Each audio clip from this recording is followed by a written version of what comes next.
পলাশ মাহবুব নাট্যকার, গল্পকার এবং শিশু সাহিত্যিক। ভালোবাসেন ছড়া লিখতেও। তার লেখা প্রেমানুকাব্য নিয়ে আসছে পাঞ্জেরি পাবলিকেশনস। তার লেখালেখি এবং তার অন্যান্য বই নিয়েই আজকের পাঞ্জেরি বইয়ের বৈঠক, পাওয়ার্ড বাই pbs.com.bd। পলাশ মাহবুব একাধারে নাট্যকার, কথা সাহিত্যিক এবং শিশু সাহিত্যিক। তার লেখা অসংখ্য বই প্রকাশ করেছে পাঞ্জেরি পাবলিকেশনস এবং বরাবরের মতো এবারও আসছে তার নতুন বই, এবং তার নতুন বই নিয়েই আমাদের আজকের এই আয়োজন। আমি আরজি শান্ত সবাইকে স্বাগত জানাচ্ছি পাঞ্জেরি বইয়ের বৈঠকে, পাওয়ার্ড বাই pbs.com.bd। দেশের যে কোনো প্রান্ত থেকে সেরা বইগুলো পেতে ভিজিট করুন pbs.com.bd।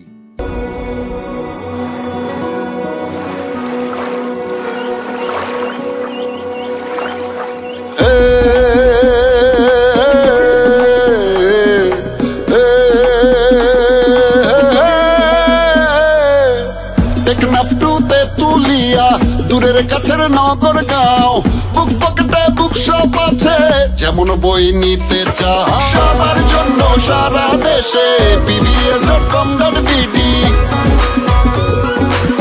pbs.com.bd।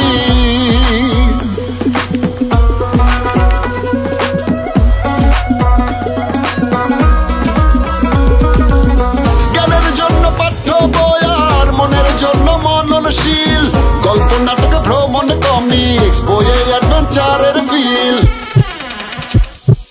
সবার জন্য সারা দেশে pbs.com.bd।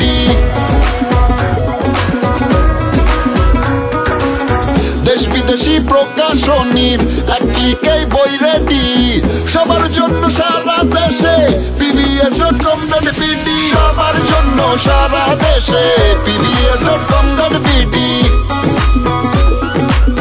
pbs.com.bd।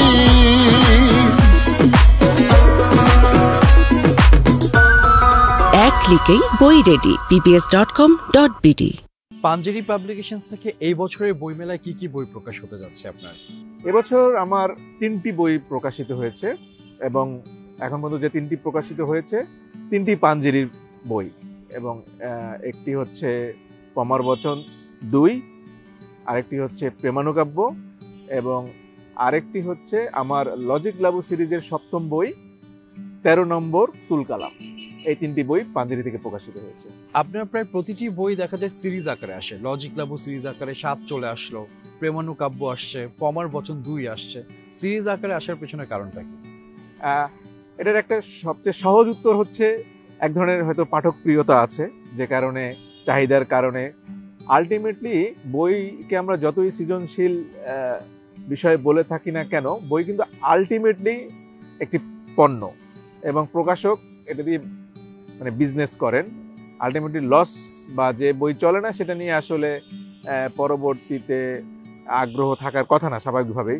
তো এখন আপনার প্রশ্নের উত্তরে যেটা বলা যায় যে প্রথম বিষয়টা হচ্ছে যে পাঠকের এক ধরনের আগ্রহ আছে, যে কারণে পমার বচন গত বছর বেরিয়েছে 1, তখন 1 ছিল না।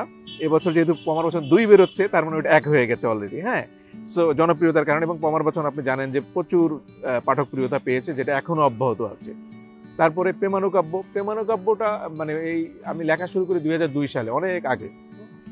সো সেই সময় 2002 সালে আমার প্রথম বই বেরিয়েছিল, তারপরে আরো একটি বই বেরিয়েছিল, এবার প্রেমানুকাব্য 3 নাম্বারটা বেরিয়েছে।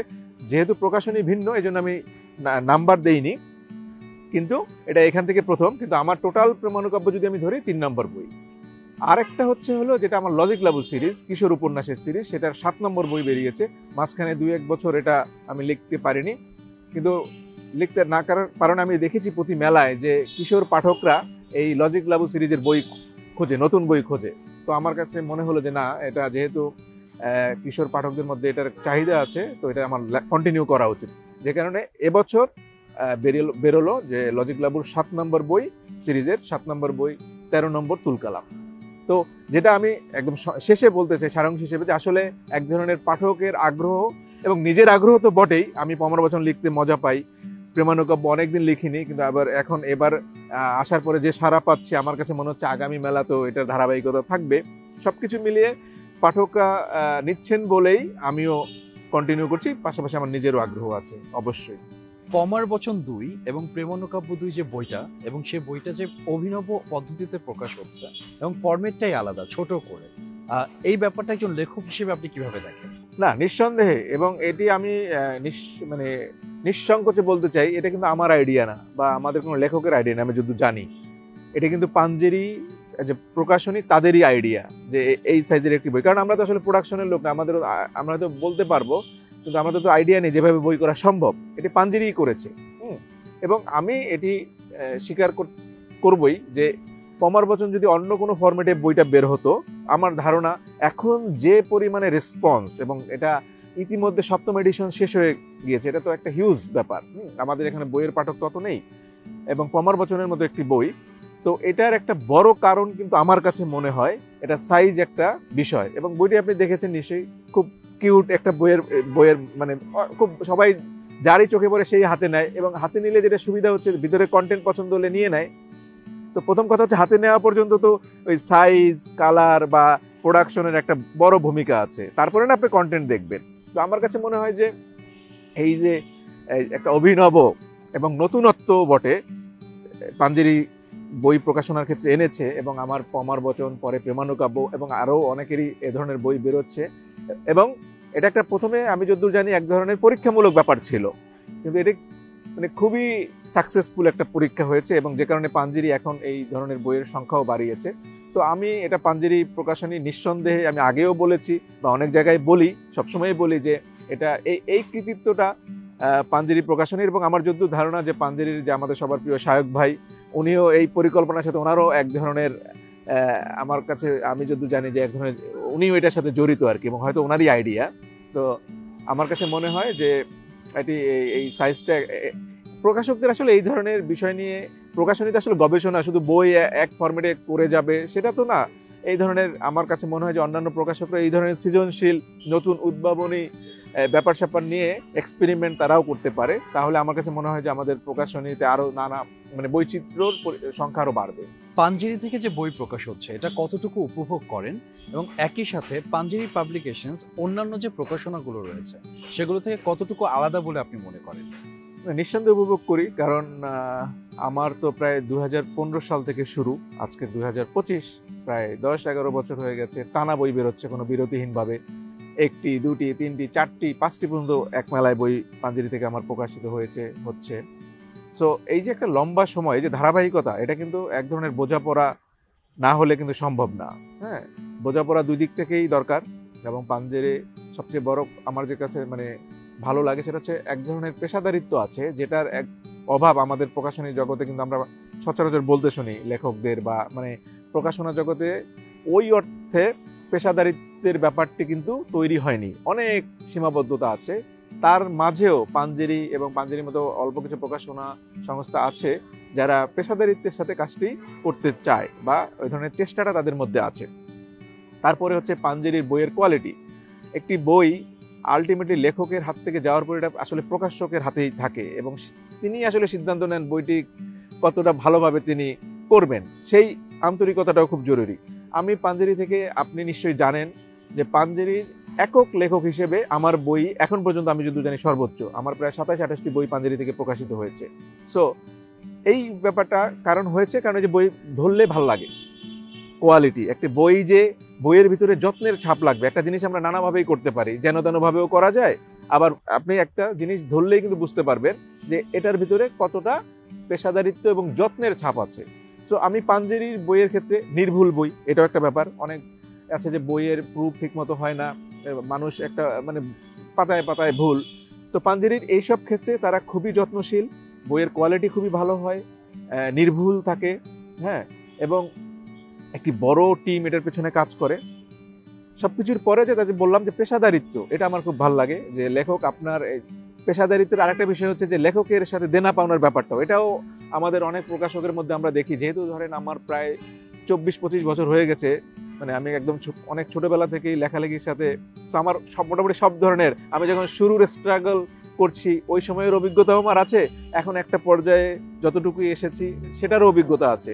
তো আমার কাছে মনে হয় এই পেশাদারিত্বের ব্যাপারটি পাঞ্জেরির অনেক প্রকাশকের চেয়ে পাঞ্জেরিকে আসলে আলাদা করেছে, এবং তাদের প্রোডাকশন, তাদের কোয়ালিটি, এবং সবচেয়ে বড় কথা পাঞ্জেরির একটা বিশাল নেটওয়ার্কিং আছে। আমাদের দেশে বইমেলা কেন্দ্রিক হয়ে গেছে বই বিক্রি, বইমেলার পরে বইয়ের আর বিক্রি হয় না। আমি যে পমার বচনের কথা বললাম, মেলায় যা চলেছে তার অনেক বেশি গত 1 বছরে চলেছে। এটা যেহেতু গত মেলার বই, এটা কারণ সম্ভব হয়েছে পাঞ্জেরির এই যে নেটওয়ার্কিং এবং এই যে মার্কেটিংটা।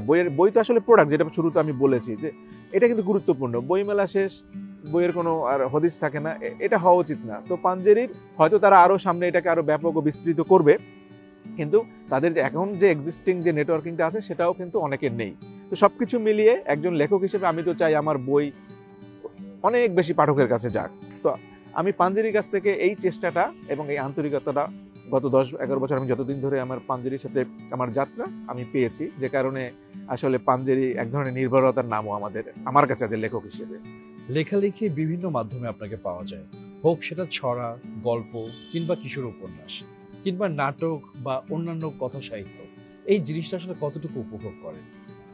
হ্যাঁ, উপভোগ করি, নিঃসন্দেহে উপভোগ করি। এবং ধরেন যে আমার শুরুটা ছড়া দিয়ে হয়েছিল, তারপরে আমি ছোটদের গল্পে এসেছি, বড়দের গল্পে, ছোটদের কিশোর উপন্যাস, তারপরে বড়দের উপন্যাস, তারপরে টেলিভিশন নাটক, মাঝখানে রম্যতে মানে লেখালেখি শুরু করি। তো মানে সব মানে আগ্রহের জায়গাটা তো ছিলই, না হলে তো আর আসলে একটা নতুন ফর্মের লেখালেখি করার কথা না। নিঃসন্দেহে আগ্রহ ছিল এবং উপভোগ করেছি বলেই যে কয়েকটি নাম আমি বললাম, এখন পর্যন্ত কিন্তু আমি ধারাবাহিকভাবে এই কাজগুলো করছি, নিঃসন্দেহে উপভোগ করছি। এবং এটা এক ধরনের মানে আমার কাছে মনে হয় যে নিজের সাথে নিজের এক ধরনের চ্যালেঞ্জও। ধরেন আপনি গল্প থেকে উপন্যাসে যাওয়া, গল্পর এক ধরনের লেখার ফরম্যাট, এক ধরনের বাস্তবতা, উপন্যাস আরেকটু আপনার পরিসরটা অনেক বড়, টিভি নাটকের ক্ষেত্রেও একক নাটক এক ধরনের প্লট এবং সবকিছুর ব্যাপ্তি মিলিয়ে এক ধরনের বাস্তবতা। আবার যদি আপনি দীর্ঘ ধারাবাহিক লেখেন বা ধারাবাহিক নাটক লেখেন, সেখানে অনেক লম্বা সময় এবং অনেক বিস্তৃতি নিয়ে আপনাকে কাজ করতে হয়। সো এটা এক ধরনের চ্যালেঞ্জ, একটার পরে আরেকটা নতুন চ্যালেঞ্জ। তো আমার কাছে মনে হয় যে আমি এটা একটা নতুন কিছুর সাথে পরিচিত হওয়া, নতুন কিছু শেখা, এটা আমার মধ্যে এক ধরনের চেষ্টা আছে এবং এটা আমি উপভোগ করি বলেই প্রতিনিয়ত নতুন নতুন জিনিসের সাথে নিজেকে যুক্ত করার চেষ্টা করি। সম্প্রতি যেটা আপনার পমার বচন, সেটাও কিন্তু আপনার আরেকটা ফর্ম। সো আমি আসলে একটা এক্সপেরিমেন্টের মধ্যে দিয়ে যেতে পছন্দ করি। আপনার লেখালেখিতে বাস্তবতা এবং কল্পনা সংমিশ্রণ কতটুকু থাকে? এটা আসলে মানে খুব পরিমাপ করে বলা খুব কঠিন। তবে মানে এটা বলে না কথায় যে 100% বাস্তব জিনিস আসলে ফিকশনই। এখানে আপনার হয়তো বাস্তবতার একটা ছোঁয়া থাকবে বা বাস্তব থেকে অনুপ্রাণিত হয়ে একটা ব্যাপার থাকবে, কিন্তু একেবারে পুরো বাস্তব ঘটনা অ্যাজ ইট ইজ সেটা কোনো সাহিত্য হয় না। ফিকশনের মধ্যে এই ধরনের কিছু আরোপিত ব্যাপার থাকবে, গল্প উপন্যাসের ক্ষেত্রেও তাইলে তো এটা রিপোর্ট হয়ে যাবে। আপনি যদি একটা বাস্তব ঘটনার অবলম্বনে হয়, সেটা আসলে আলটিমেটলি পুরোপুরি সাহিত্য আমার কাছে মনে হয় না যে সাহিত্য হয়। আবার ধরেন যে একেবারেই যে বাস্তবতা নেই সেটাও বলা যাবে না। আমার কাছে সবসময় মনে হয় একটু মিশেল। হ্যাঁ, হয়তো আমার কাছে মনে হয় যে আমার যে লেখালেখির ক্ষেত্রে যে একেবারে স্পেসিফিক কোনো ঘটনা হয়তো আমি ধরে খুব একটা হয় না, কিন্তু এটা মানে অনেকগুলো বিষয় হয়তো একসাথে কাজ করে একটা গল্পে বা একটা নাটকে বা একটা উপন্যাসে হয়তো প্রতিফলিত হয়। আবার এমনও হয় যে হয়তো আমার একটা নাটক আছে জর্দা জামাল, সেটা আমি স্পেসিফিক একটা ঘটনার একটা সামান্য একটা ইনসিডেন্ট, সেটা থেকে আমি একটা নাটক লিখেছি। মানে তার মানে এই না যে ওইটা ছিল আমার একটা সূচনা, একটা বিন্দু, ডট, সেই ডটকে আমি একটা বিস্তৃত করেছি। সো অনেক ক্ষেত্রেই দেখা যায় যে একটা বাস্তবতার একটা অনুপ্রেরণা থাকে, পুরোপুরি না। এই একটা ঘটনার অনুপ্রেরণা থেকে আমি অনেক গল্প, উপন্যাস বা সাহিত্য আমি লিখেছি এবং আমার কাছে মনে হয় যে এই বাস্তব ঘটনার এক ধরনের প্রভাব থাকে। কিন্তু আমার ক্ষেত্রে যেটা হয়, প্রভাব থাকে কিন্তু আমি আসলে ওখান থেকে শুধু হয়তো একটা মেসেজই নেই, সেটাকে তারপর আমি আমার মতো করে সাজিয়ে একটা গল্প বা উপন্যাস বা অন্য যা লিখি সেটাকে আমি তৈরি করি। আপনার লেখালেখি শুরুটা হয়েছিল সেই ছোটবেলা থেকে, এবং বর্তমান সময়ে এসে নিজের লেখার মধ্যে কেমন পার্থক্য দেখতে পান? পার্থক্য তো বিশাল আসলে এবং বিবিধ। আমার শুরুটা মানে প্রথম লেখা আমার প্রকাশিত হয় মানে ছাপার অক্ষরে, সেটা আমি যখন ক্লাস 6 কি 7 পড়ি, 6 খুব সম্ভবত মাঝামাঝি সময়ে।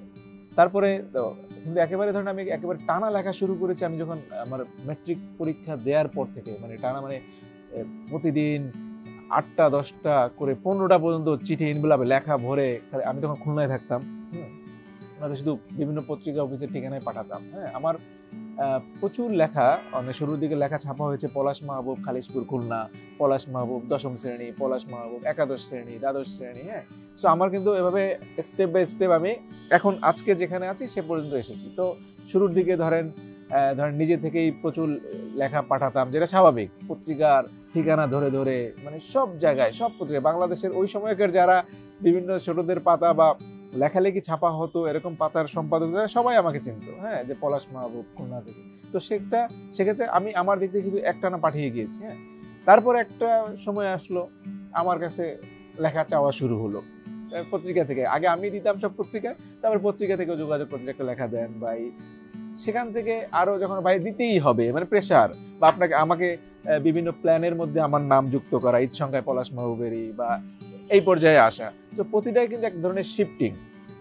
সো এগুলো কিন্তু এক একটা পরিবর্তন। প্রথম দিকে আমার চেষ্টা ছিল, তারপরে এক ধরনের মানুষ আমি দৃষ্টি আকর্ষণ করতে সক্ষম হয়েছি যে আমার কেউ যোগাযোগ করা, তারপরে আমি একেবারে অবধারিত, ধরেন পাঞ্জেরি যখন প্ল্যান করে, কথার কথা এখন, হ্যাঁ, তাদের যে বইয়ের আগামী বছর আমরা কি প্রকাশ করব, তারা কিন্তু আমার নামটা রাখে, বা প্রো বা অন্যান্য যারা প্রকাশ, মানে পাঞ্জেরির কথা বলছি কারণ পাঞ্জেরিতে আমি ধারাবাহিক, অন্যতে অনেকের ক্ষেত্রে তো আর ওভাবে ধারাবাহিক না। তো পাঞ্জেরি ধরেন প্রতি বছরই থাকে এবং আমার কাছে ফোন দিয়ে জানতে চাওয়া হয় যে আপনার প্ল্যান কি, আমরা তো এই কয়টা চাই আপনার কাছ থেকে। সো এই যে দেখেন তাদের প্ল্যানেও আমি আছি। তো এখন আস্তে আস্তে যেটা হচ্ছে যে আমার প্ল্যান থেকে এখন অন্যদের প্ল্যানেও আমি ঢুকে গেছি। তো এটা কিন্তু একটা লম্বা জার্নি। আমার 2002 সালে আমার প্রথম বই প্রকাশিত হয়, আজকে 2025, মানে 25 বছর আমার বই প্রকাশিত হচ্ছে টানা, কোনো বিরতিহীন ভাবে। সো এটার তো এক ধরনের, মানে এই যে ধারাবাহিকতা, আমি ভালো লেখি বা খারাপ লেখি বা অন্য যে কোনো ক্ষেত্রে বলা হয়, ধারাবাহিকতা কিন্তু একটা বড় ব্যাপার। আপনি 25 বছর ধরে আপনার বই বেরোচ্ছে, সো সেখানে কিছু না কিছু পজিটিভ জিনিস আছে নিশ্চয়ই, কারণ আমি তো প্রকাশক না, প্রকাশকরা আমার বই প্রকাশ করছে, আমি তো টাকা দিয়ে বই প্রকাশিত করছি না। তো এই যে জিনিসগুলো, এটা ধরনের এক ধরনের চর্চা লেগে থাকার কারণে এই পরিবর্তনটা হয়েছে। এখন অন্যরা আমাকে নিয়ে এই করে, আমার বইয়ের এক ধরনের পাঠকও তৈরি হয়েছে, যে কারণে একটা বই 5, 7, 8 এডিশন 10 এডিশন পর্যন্ত চলে গিয়েছে। তো আমার কাছে মনে হয় যে এটা কিন্তু একটা পরিবর্তন। আমি যখন শুরু করি তখন কিন্তু হয়তো আমি এতটা স্বপ্ন দেখিও নাই। আস্তে আস্তে আমি স্বপ্ন যখন সাড়া পাচ্ছিলাম বা এক ধরনের পজিটিভ ফিডব্যাক, এখান থেকে আমি আজকে এই জায়গায় এসেছি। এবং এখনো কিন্তু আমার স্বপ্ন দেখা শেষ হয়নি, আমি তো আসলে আমার জার্নির একটা মিডলে আছি। সো স্বপ্ন তো আরো অনেক আছে। সো আমার কাছে মনে হয় স্বপ্ন থাকা জরুরি, কারণ স্বপ্ন না থাকলে আসলে সামনে এগোনো যায় না। লেখালেখি নিয়ে ভবিষ্যৎ পরিকল্পনা কি করছেন? ভবিষ্যৎ পরিকল্পনার কথা যদি বলি, আসলে পরিকল্পনা তো সময়ের সাথে সাথে পরিবর্তিত হয়। তো এক সময় পরিকল্পনা একরকম ছিল লেখালেখি নিয়ে, এখন যেমন আমার মূল পরিকল্পনা হচ্ছে মানে সিগনিফিকেন্ট কিছু লেখা, যেটা ধরেন যে মানুষের কাছে অনেকদিন টিকে থাকবে বা মানুষ ভালোভাবে, মানে সমাদৃত হবে, এই ধরনের একটা চিন্তা থাকে। আগে যেমন ছিল 5-10 বছর আগেও, যে অনেক বই করতে হবে, অনেক বেশি মেলায় যদি 5-7টা বই আসতে হবে, এখন আর সেরকম মানে ফিল করি না, কারণ বই অনেক হয়ে গেছে। এখন যেটা পরিকল্পনার মধ্যে আছে যে সিগনিফিকেন্ট কিছু লেখা, একটা হোক বই, কোনো সমস্যা নেই, যেন অসাধারণ কিছু হয়, ওয়াও কিছু হয়। সেটা যে হবে বা হবে না সেটা তো আসলে, কিন্তু চেষ্টাটা আছে আর কি, ওই পরিকল্পনাটা আছে, ওই চেষ্টাটা আছে, এটা একটা জিনিস। আর একটা হচ্ছে যে এখন যেহেতু আমি আমার লেখালেখির একটা মাঝামাঝি পর্যায়ে আছি, সো কিছু স্বপ্ন আছে, সেই স্বপ্নের কথা এখন না বলি, কিন্তু মানে আমার পরিকল্পনার মধ্যে আমার কিছু স্বপ্ন আছে লেখালেখি নিয়ে। সো সেগুলোকে আমি কতটা টাচ করতে পারবো, সেগুলোর কতটা কাছাকাছি যেতে পারবো, সেটাই হচ্ছে এখন আমার এই সময় নিজের সাথে নিজের এক ধরনের আর কি বোঝাপড়া। আপনাকে অসংখ্য ধন্যবাদ আমাদেরকে সময় দেওয়ার জন্য। আপনাকেও ধন্যবাদ এবং পাঞ্জেরি পাবলিকেশনসকেও ধন্যবাদ এই অসাধারণ একটি আয়োজন করার জন্য। প্রিয় পাঠক, আমি পলাশ মাহবুব, পাঞ্জেরি পাবলিকেশনস থেকে এবারের বইমেলায় আমার 3টি নতুন বই এসেছে। এছাড়া পাঞ্জেরিতে আমার অন্যান্য আরো অনেক বই আছে। বইমেলায় পাঞ্জেরি প্যাভিলিয়নে আমি থাকবো। আপনাদের সবাইকে বইয়ের দুনিয়ায় আমন্ত্রণ। দেখা হবে বইমেলায়। আজকের মতো বিদায় নিচ্ছি পাঞ্জেরি বইয়ের বৈঠক থেকে, পাওয়ার্ড বাই pbs.com.bd। সবাই অনেক বেশি ভালো থাকবেন এবং ভালো রাখবেন আপনার প্রিয়জনদেরকে। কারণ ভালো থাকা এবং ভালো রাখা দুটোই দরকার। ঘরে বসে দেশের যে কোনো প্রান্ত থেকে বই পেতে ভিজিট করুন pbs.com.bd।